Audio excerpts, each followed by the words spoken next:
Oke, Assalamualaikum warahmatullahi wabarakatuh. Perkenalkan, nama saya Dika Puji bersama teman saya Alvin Gusafianto. Dan saya Abdul Gofar. Oke, di sini kita akan mempresentasikan sebuah tugas IMK Interaksi Manusia Komputer yang berjudul memaksimalkan fungsionalitas learning. Oke, kami dari Teknik Informatika ya.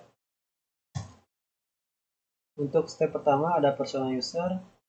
Untuk profil Nikita Nurjani, usia 23 tahun, pendidikan teknik informatika semester akhir. Reference buku-buku teks tentang algoritma, keamanan cyber, dan algoritma. Untuk teknologi expertise, cyber and cryptography terbiasa menggunakan berbagai sistem operasi seperti Windows, Linux, dan sedikit macOS. Untuk daily habitual, ada mengikuti forum diskusi online tentang teknologi dan inovasi terbaru, lalu meluangkan waktu untuk membaca blog dan artikel teknis tentang pengembangan perangkat lunak.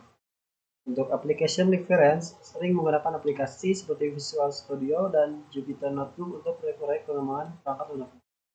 Additional, aktif dalam mengikuti seminar dan workshop tentang keamanan cyber dan pengembangan perangkat lunak. Untuk step 2 ada analis task. Yang pertama, metode pengumpulan data akan dibacakan oleh Alvin Gustavian. Ya, saya akan menjelaskan step 2 analisis task. Yang pertama adalah metode pengumpulan data. Beberapa metode pengumpulan data yang umum digunakan dalam rekrutmen discovery meliputi yang pertama ada wawancara, yang kedua observasi langsung, yang ketiga survei dan kuesioner, yang keempat ada analisis dokumen, yang kelima ada brainstorming dan workshop. Berikutnya ada mental model. Mental model adalah representasi internal dan pemahaman dan pengetahuan seseorang tentang bagaimana suatu sistem atau konsep beroperasi. Ini adalah cara individu memahami hubungan antara input proses internal dan output dalam konteks pemahaman mereka terhadap satu hal. Ya, di sini ada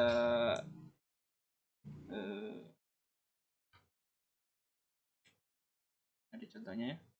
Untuk yang ini ada mengerjakan tugas dan mengakses modul. Dari mulai masuk login, pilih matkul, mengerjakan tugas, upload kuis. Terus untuk yang mengakses modul ada masuk login, pilih matkul, mengakses modul, dan download modul.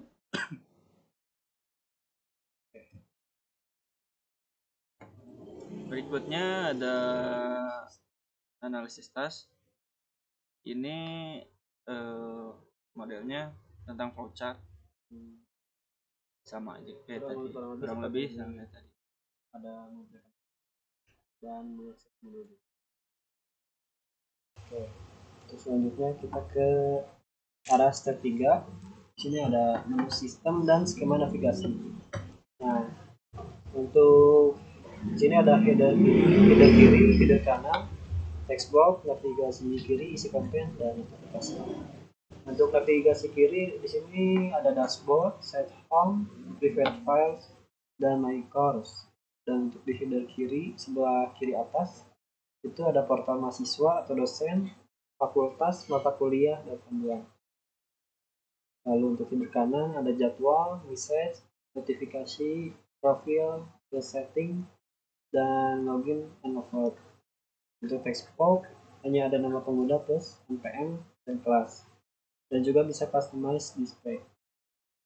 Untuk isi kontennya kita jadwal pelaksanaan kegiatan, contohnya pelaksanaan kuliah, TS, kuis, dan lain-lain.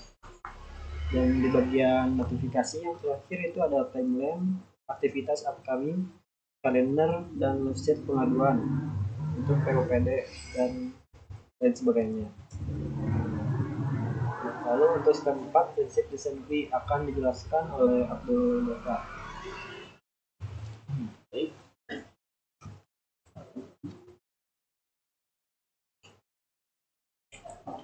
Ini adalah segi tampilan desain yang dimana membahas tentang letak dan posisi dari desain navigasi ini, feeder ini terbilang sangat mudah dan paham bagi mahasiswa yang mencoba dengan tampilan desain ini, karena ini sangat membantu sekali untuk mahasiswa yang akan menggunakan desain ini bila mana proyek ini dibutuhkan.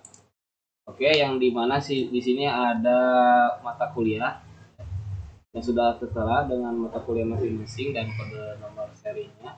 Lakukan. Lanjut, next. Nah, ini adalah bagian navigasi yang dimana terdiri dari dashboard, site home, calendar, private files, dan my course. Nah, di sini ada dua branding yang dimana sebelumnya kulon tersebut hanya ada start, profile, grade, calendar, private file, report, dan preferences, dan logout.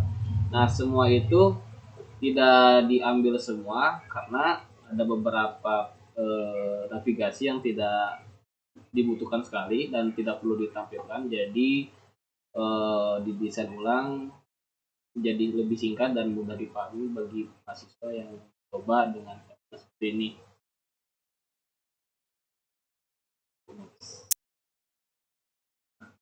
Ini adalah desain kalender yang dimana dari kulon jadi sekarang hasil koreksi kami sangat mudah sekali dan lebih elegan dan simpel, karena saya ambil dari kulon dulu yang masih di semester 1 karena itu sudah menurut saya sudah bagus dan tampilan juga sangat mudah sekali untuk mahasiswa dan nyaman juga bila mana banyak sekali tugas tinggal langsung saja ke kalender.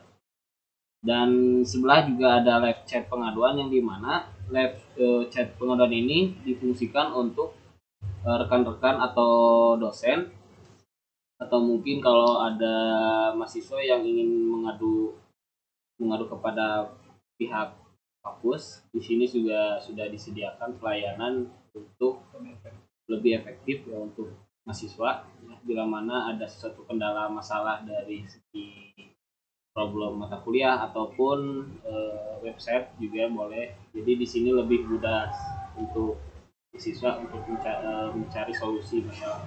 Dan di situ juga ada grup juga bila mana mau privasi ya, jadi bisa masukkan grup siapa saja yang ingin belajar bareng. Dan di situ juga ada langsung juga. Itu semua random ya. Semua keseluruhan mahasiswa sudah di situ.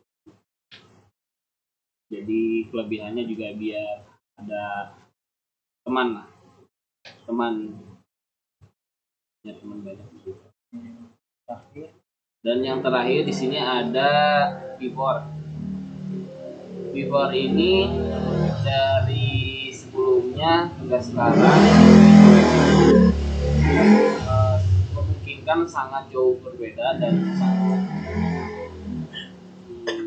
lebih efektif yang kami koreksi, yang dimana karena banyak sekali icon-icon yang tidak perlu ditampilkan dari kulon sebelumnya, dan yang kami sarankan mungkin seperti yang digambar, yang dimana dashboard tersebut untuk kegiatan yang dimana dosen harus memberi informasi kepada mahasiswa agar memberikan informasi kepada mahasiswa itu seperti kegiatan apa saja sih yang akan dilaksanakan oleh dosen tersebut, dan jadi agar mahasiswa tidak kebingungan, juga tidak perlu bertanya-tanya dan tidak perlu untuk mencari tahu sendiri gitu. Dan di situ juga boleh dosen misalkan tidak mau masuk ya tinggal masuk aja untuk belajar mandiri lah. Ya mungkin hanya segitu saja yang bisa saya sampaikan. Untuk selebihnya biar kan saya.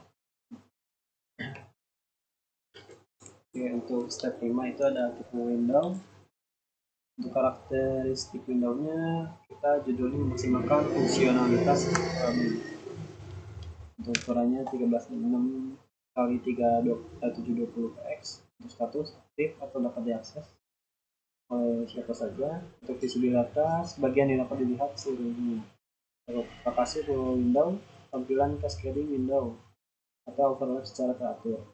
Untuk fungsi one for all browser bisa digunakan di browser manapun.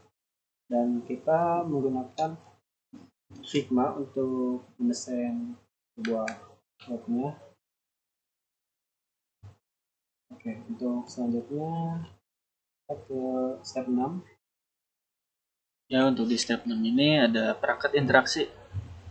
Di perangkat interaksi kita ada input dan output. Yang pertama saya akan menjelaskan tentang input device yang kita pakai dalam proyek ini.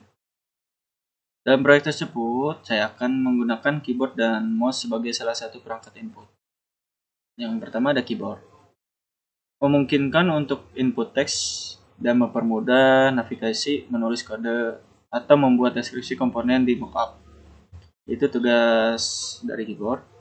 Yang kedua ada tugas dari mouse, memudahkan dalam mengklik atau drag and drop serta menavigasikan antar muka dengan lebih mudah dan cepat. Dan contoh penggunaannya dalam membuat mockup, keyboard digunakan untuk input teks seperti menulis deskripsi, menambahkan label, dan lain-lainnya.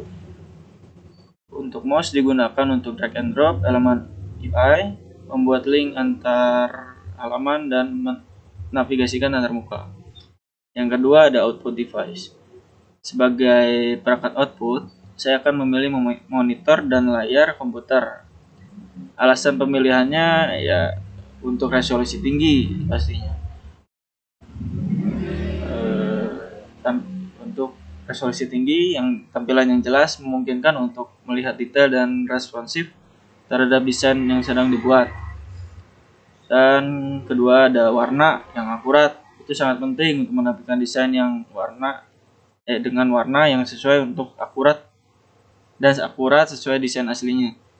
Contoh penggunaannya monitor layar resolusi tinggi memberikan tampilan yang jelas, memungkinkan desainer melihat web dengan detail yang baik. Hal ini penting untuk menjamin bahwa desain yang buat di mockup akan terlihat sesuai yang diharapkan pada saat pelaksanaan. Oke, untuk yang terakhir step 7 screen based control. Nah, ini untuk tampilan fullnya kurang lebih seperti ini. Untuk lebih jelasnya bisa dilihat di aplikasi Figma.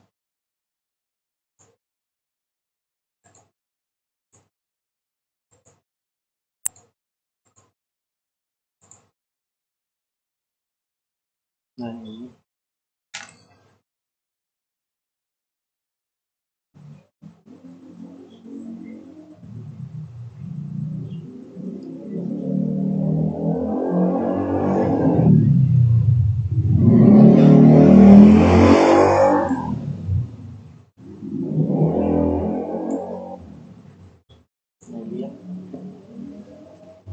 untuk desainnya kurang lebih seperti ini.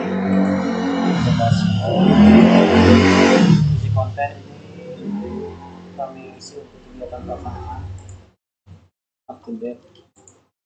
Nah, ini untuk navigasi kiri, ini headernya seperti ini tampilannya, dan ini header kanan seperti ini, dan ini bagian notifikasi timeline, kalender, dan ya mungkin kurang lebih seperti itu untuk presentasi kami.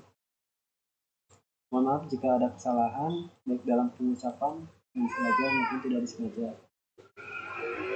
Oleh karena itu kita mengucapkan terima kasih. Wassalamualaikum warahmatullahi wabarakatuh.